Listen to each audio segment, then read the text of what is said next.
അഭിമാനകരമായ നേട്ടമാണ് നമ്മൾ കൈവരിച്ചിരിക്കുന്നത്. ഇത് ചരിത്ര മുഹൂർത്തം എന്നൊക്കെ പറഞ്ഞ് ഇന്ന് മുഖ്യമന്ത്രി സഭയിൽ ഒരു വരവ് വന്നിട്ടുണ്ട്. നവംബർ 1 കേരളപ്പിറവി ദിനമാണ് ഇന്ന്. 69ാമത്തെ കേരളപ്പിറവി ആഘോഷവേളയിലാണ് നമ്മുടെ സംസ്ഥാനത്തിന്റെ മുഖ്യമന്ത്രി ഒരു വലിയ പ്രഖ്യാപനം നടത്താനായി എല്ലാ ചട്ടങ്ങളും ലംഘിച്ചുകൊണ്ട് പ്രത്യേകമായൊരു നിയമസഭ പോലും ചേർന്നത്. കേരളം അതിദാരിദ്ര്യമുക്തമായി എന്നതിനെ അറിയിക്കാനാണ് ഇത്തരമൊരു മഹാസമ്മേളനം തന്നെ. ഒന്നോർക്കണം, ഇന്ന് വന്ന ഒരു പത്രവാർത്തയുണ്ട്. കേരളത്തിന്റെ തലസ്ഥാനത്ത് മുഖ്യമന്ത്രിയുടെ മൂക്കിൻ തുമ്പിൽ തിരുവനന്തപുരത്ത് ഒരു സ്ത്രീ പട്ടിണി കിടന്ന് മരിച്ചിരിക്കുകയാണ് എന്ന്. കുറെ അധികം ദിവസമായി അവർ മുഴി പട്ടിണിയിലായിരുന്നു. അങ്ങനെ ഒടുക്കം അവർ മരണപ്പെട്ടിരിക്കുകയാണ്. അവരെയൊക്കെ മറച്ചു പിടിച്ചുകൊണ്ടാണ് കേരളം അതിദരിദ്ര സംസ്ഥാനമാണ് എന്നതിനെ മാറ്റിക്കൊണ്ട് മുക്തമാണ് എന്ന് പറയുന്നത്.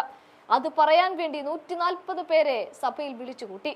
കേരളത്തെ അതിദരിദ്രരല്ലാത്ത സംസ്ഥാനമായിട്ട് അങ്ങ് പ്രഖ്യാപിക്കുകയും ചെയ്തു. ഇതിന്റെ ഭാഗമായിട്ട് സംസ്ഥാന സർക്കാർ വിളിച്ചു ചേർത്ത യോഗത്തിൽ പ്രതിപക്ഷവും ഭരണപക്ഷവും ഒരുമിച്ച് തന്നെയാണ് സഭയിലെത്തിയത്. ആദ്യം സംസാരിച്ച തദ്ദേശ സ്വയംഭരണ വകുപ്പ് മന്ത്രി ഇത് സംബന്ധിച്ച് ആമുഖ പ്രഭാഷണവും നടത്തി. എന്നാൽ തുടർന്ന് സംസാരിച്ച പ്രതിപക്ഷ നേതാവ് വി.ഡി. സതീശൻ സർക്കാരിനെതിരെ ആഞ്ഞടിക്കുകയായിരുന്നു. ശുദ്ധ തട്ടിപ്പാണ് ഇതെന്ന് സഭയിൽ വിളിച്ചു പറഞ്ഞ പ്രതിപക്ഷ നേതാവ് മുഖ്യമന്ത്രിക്ക് വേണ്ടി ചട്ടം ലംഘിച്ചു എന്നും ഇടം വലം നോക്കാതെ പറയുന്നുണ്ട്. ഇതെല്ലാം നടക്കുമ്പോഴും ഒരക്ഷരം ഉരിയാടാതെ സഭയിൽ മുഖം കുനിച്ചിരിക്കുകയായിരുന്നു മുഖ്യമന്ത്രി. സംസ്ഥാനത്തെ പത്രദൃശ്യ മാധ്യമങ്ങളിൽ അടക്കം ഇത് സംബന്ധിച്ച് പരസ്യം നൽകിയ സർക്കാർ പിന്നീട് നിയമസഭാ സമ്മേളനം വിളിച്ചു ചേർത്ത് എന്തിന്റെ പേരിലാണ് എന്ന് സതീശൻ ചോദിച്ചുകൊണ്ട് മുഖ്യന് നേർക്ക് നേർ നിൽക്കുന്നുണ്ട്. ആ സഭയിലെ രംഗങ്ങൾ ഒന്ന് കാണാം. പ്രതിപക്ഷം ഒരു കാര്യം നിയമസഭയിൽ വ്യക്തമാക്കാൻ ആഗ്രഹിക്കുന്നു. ഒന്ന്, കഴിഞ്ഞ സഭാ സമ്മേളനം തുടങ്ങി ദേവസ്വം മന്ത്രി രാജിവെക്കണമെന്നും ദേവസ്വം ബോർഡ് പുറത്താക്കണമെന്ന് ആവശ്യപ്പെട്ട് ഞങ്ങൾ സഭയ്ക്കകത്തും പുറത്തും സമരത്തിലാണ്. അതുകൊണ്ട് സഹകരിക്കാൻ ബുദ്ധിമുട്ടുണ്ട്. രണ്ടാമത്തെ കാര്യം, ഇന്ന് രാവിലെ എല്ലാ പത്രങ്ങളിലും പരസ്യം വന്ന ഒരു കാര്യം, റൂൾ 300 സ്റ്റേറ്റ്മെൻറ്റ് മുഖ്യമന്ത്രിക്ക് അവതരിപ്പിക്കാൻ വേണ്ടി ചട്ടങ്ങൾ ലംഘിച്ച് ഒരു സഭാ സമ്മേളനം കൂടിയാണ്. എന്ത് പ്രസക്തിയാണ് സാറുള്ളത്? മാത്രമല്ല, കേരളം അതീവ ദരിദ്രരഹിത സംസ്ഥാനമാണെന്നുള്ള ശുദ്ധ തട്ടിപ്പാണ് മുഖ്യമന്ത്രി റൂൾ 300 സ്റ്റേറ്റ്മെന്റിലൂടെ കൊടുക്കുന്നത്. അതുകൊണ്ട് ഞങ്ങൾ അതിനോട് കൂട്ടുനിൽക്കാൻ ഞങ്ങളില്ല. ഈ സഭയെ അവഹേളിച്ചുകൊണ്ടാണ് ഇന്ന് ഈ റൂൾ 300 രാവിലെ പത്രത്തിൽ വന്ന പരസ്യം മുഖ്യമന്ത്രി റൂൾ 300 വായിക്കുന്നതിൽ എന്ത് പ്രസക്തിയാണ്? ഞങ്ങൾ അതുകൊണ്ട് ഈ സഭാ നടപടികൾ പൂർണ്ണമായി ബഹിഷ്കരിക്കുന്നു. തിരുവനന്തപുരത്ത് ഒരു സ്ത്രീ പട്ടിണി കൊണ്ട് മരിച്ചു എന്നാണ്. ഒറ്റയ്ക്ക് താമസിക്കുന്നവർ, അവരെ അതീവ ദരിദ്രരുടെ കൂട്ടത്തിൽ പെട്ടില്ലേ ആ സ്ത്രീ? കണ്ടില്ല ഇന്നത്തെ പത്രവാർത്ത? ഇന്നത്തെ വാർത്ത അതാണ്. ഒരു പാവപ്പെട്ട വൃദ്ധയായ സ്ത്രീ കുറേ ദിവസം പട്ടിണി കിടന്ന് മരിച്ചു എന്നാണ്. പട്ടിണി കിടന്ന് ഒരു ഷെഡിൽ മരിച്ചു എന്നുള്ള വാർത്തയാണ് ഇന്ന് വന്നിരിക്കുന്ന വാർത്ത. അവരെ അതീവ ദരിദ്രയല്ലേ? അവർ ഈ ലിസ്റ്റിൽ പെട്ടിട്ടില്ലേ? സർക്കാർ തന്നെ നിയമസഭാ സമ്മേളനം ഒരു പ്രഹസനമാക്കി മാറ്റിയിരിക്കുകയാണ്. കേരളം അതീവ ദരിദ്രരഹിത സംസ്ഥാനമാണെന്ന് പ്രഖ്യാപിക്കുക, നിയമസഭയിൽ ഒരു ചർച്ചയുമില്ലാതെ മുഖ്യമന്ത്രിയുടെ റൂൾ 300 സ്റ്റേറ്റ്മെൻറ്റ് എന്ന് വെച്ചാൽ അദ്ദേഹം അത് വായിക്കും, കേട്ട് നമ്മൾ മടങ്ങിപ്പോരണം. ഒരു ചർച്ചയും ഇല്ലാതെ അതിനുവേണ്ടി മാത്രം ഇന്ന് നിയമസഭ വിളിച്ചുകൊണ്ടിരിക്കുകയാണ്. ലക്ഷങ്ങൾ ചിലവാക്കി ഈ പറയാൻ പോണ കാര്യങ്ങളെല്ലാം ഇന്നത്തെ മാധ്യമങ്ങളിലെല്ലാം പരസ്യമായിട്ട് വന്നു കഴിഞ്ഞ കാര്യമാണ്. എല്ലാ മാധ്യമങ്ങളിലും കോടികൾ കൊടുത്ത് പരസ്യം കൊടുത്ത കാര്യം വീണ്ടും നിയമസഭാംഗങ്ങളെ 140 പേരെ തിരുവനന്തപുരത്ത് വിളിച്ചു വരുത്തി മുഖ്യമന്ത്രിയുടെ പ്രസ്താവന മാത്രം വായിച്ച് പിരിഞ്ഞു പോകണം.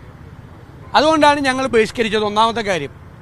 രണ്ടാമത്തെ കാര്യം, ശബരിമലയുമായി ബന്ധപ്പെട്ട് നിയമസഭയ്ക്കകത്തും പുറത്തും ദേവസ്വം മന്ത്രി രാജിവെക്കണമെന്നും തിരുവിതാംകൂർ ദേവസ്വം ബോർഡിനെ പുറത്താക്കണമെന്ന് ആവശ്യപ്പെട്ടുകൊണ്ടുള്ള സമരം നടക്കുകയാണ്. അതിൻ്റെ ഭാഗമായിട്ട് ഞങ്ങൾ നിയമസഭയുമായി സഹകരിക്കുന്നില്ല. മൂന്നാമത്തെ കാര്യം, മുഖ്യമന്ത്രിയുടെ ഈ പ്രഖ്യാപനം എന്ന് പറയുന്നത് ശുദ്ധ വെട്ടിപ്പാണ്. പച്ച നുണകളുടെ സമാഹാരമാണത്. യഥാർത്ഥത്തിൽ ഞങ്ങൾ ഇന്നലെ കൃത്യമായി വ്യക്തമാക്കിയതുപോലെ LDF അധികാരത്തിൽ വരുന്നതിന് മുൻപ് മാനിഫെസ്റ്റോയിൽ പറഞ്ഞത് കേരളത്തിൽ 4.5 ലക്ഷം പരമ ദരിദ്രരായിട്ടുള്ള ആളുകളുണ്ടെന്നാണ്. അതെങ്ങനെയാണ് ഒരു സുപ്രഭാതത്തിൽ 64,000 പേരായി ഇത് മാറിയത്? രണ്ടാമത്, ഗവൺമെൻറ് തന്നെ നിയമസഭയിൽ തന്ന മറുപടിയിൽ കേന്ദ്ര ഗവൺമെൻറ് ദരിദ്രരിൽ അതിദരിദ്രരെ തീരുമാനിക്കുന്നത് ആണ് AAY പദ്ധതിയുടെ പ്രകാരമുള്ള 5,95,000 കാർഡുകൾ ഇവിടെ വിതരണം ചെയ്യുന്നു. ആ കാർഡുകൾ അനുസരിച്ച് 5,95,000 പേര് കേരളത്തിൽ ദരിദ്രരിൽ അതീവ ദരിദ്രരായിട്ടുള്ള ആളുകളാണ്. ഈ രണ്ട് കണക്ക് നിൽക്കുകയാണ്. CPM-ൻ്റെ കണക്ക് 4.5 ലക്ഷം പരമദരിദ്രർ. കേന്ദ്ര ഗവൺമെൻറ് ഒരുപാട് നടപടിക്രമങ്ങളിലൂടെ SAT-6 അതിലെത്തിച്ചേർന്നത് ഒരുപാട് നടപടിക്രമങ്ങളിലൂടെയാണ്. കേന്ദ്ര ഗവൺമെൻറ്റിൻ്റെ കണ്ടെത്തൽ 5,95,000 പേർ ദരിദ്രരിൽ അതീവ ദരിദ്രർ. അപ്പോൾ ഗവൺമെൻറ് ഒരു 64,000 പേർ. നേരത്തെ UDF ഗവൺമെൻറ്റിൻ്റെ കാലത്ത് 1.5 ലക്ഷം പേർ ആശ്രയ പദ്ധതി, അത് അഗതികളായിട്ടുള്ള ആളുകളാണ്, ആരോരും ഇല്ലാത്ത ആളുകളാണ്. അതിൻ്റെ എണ്ണം കുറഞ്ഞു. മാത്രമല്ല കേരളത്തിൽ പട്ടിക ആദിവാസി കുടുംബങ്ങൾ 1,16,000 കുടുംബങ്ങളുണ്ട്. അതിൽ 6,400 പേരെ ഇതിൻ്റെ അകത്ത് പെട്ടിട്ടുള്ളൂ. ബാക്കി എല്ലാവരെല്ലാം സമ്പന്നരായിട്ടുള്ള ആളുകളാണ്. ഇന്നത്തെ വാർത്ത എന്താ? തിരുവനന്തപുരത്ത് ഒരു സ്ത്രീ പട്ടിണി കൊണ്ട് മരിച്ചു എന്നാണ്. ഒറ്റയ്ക്ക് താമസിക്കുന്നവർ. അവർ അതീവ ദരിദ്രരുടെ കൂട്ടത്തിൽ പെട്ടില്ലേ ആ സ്ത്രീ? കണ്ടില്ല ഇന്നത്തെ പത്രവാർത്ത? ഇന്നത്തെ വാർത്ത അതാണ്. ഒരു പാവപ്പെട്ട വൃദ്ധയായ സ്ത്രീ കുറേ ദിവസം പട്ടിണി കിടന്ന് മരിച്ചു എന്നാണ്. പട്ടിണി കിടന്ന് ഒരു ഷെഡിൽ മരിച്ചു എന്നുള്ള വാർത്തയാണ് ഇന്ന് വന്നിരിക്കുന്ന വാർത്ത. അവർ അതീവ ദരിദ്രയല്ലേ? അവർ ഈ ലിസ്റ്റിൽ പെട്ടിട്ടില്ലേ? എത്രയോ. ഇതിൻ്റെ ഏറ്റവും വലിയ ദോഷമെന്ന് പറയുന്നത് കേന്ദ്ര ഗവൺമെൻറ് പ്രഖ്യാപിക്കുന്ന പദ്ധതികളിൽ നിന്ന് കേരളം പല പദ്ധതികളിൽ നിന്നും പുറത്താവും. ഈ പ്രഖ്യാപനങ്ങൾ കൊണ്ട് ദോഷകരമായി മാറും. ഇപ്പോൾ കേന്ദ്രത്തിൻ്റെ മുന്നിൽ സംസ്ഥാനത്ത് ദരിദ്രരിൽ അതീവ ദരിദ്രരില്ലാത്ത സ്ഥിതിയാവോ? അപ്പോൾ എന്ത് പ്രഖ്യാപനമാണ്? തെരഞ്ഞെടുപ്പിൻ്റെ തലേയാഴ്ച ജനങ്ങളെ തെറ്റിദ്ധരിപ്പിക്കാൻ, ജനങ്ങളെ വിഡ്ഢികളാക്കാൻ വേണ്ടി നടത്തുന്ന PR പ്രൊപ്പഗാൻഡയാണ് പിണറായി വിജയൻ്റെ നേതൃത്വത്തിൽ നടക്കുന്നത്.